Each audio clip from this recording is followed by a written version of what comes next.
How to schedule a Grab ride in advance. First of all, open the Grab app and make sure you are signed in to your account.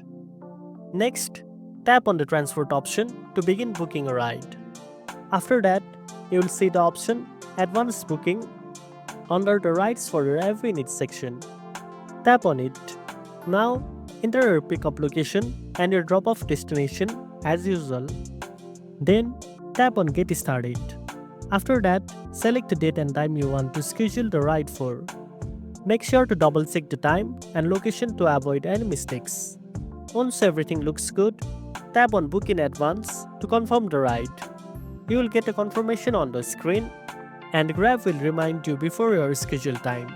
This is especially helpful when you have a flight, meeting, or appointment you don't want to be late for. And that's it. Now you know how to schedule a Grab ride in advance. If you found this video helpful, don't forget to like, share, and subscribe for more tech tips. Thanks for watching, and I'll see you in the next one.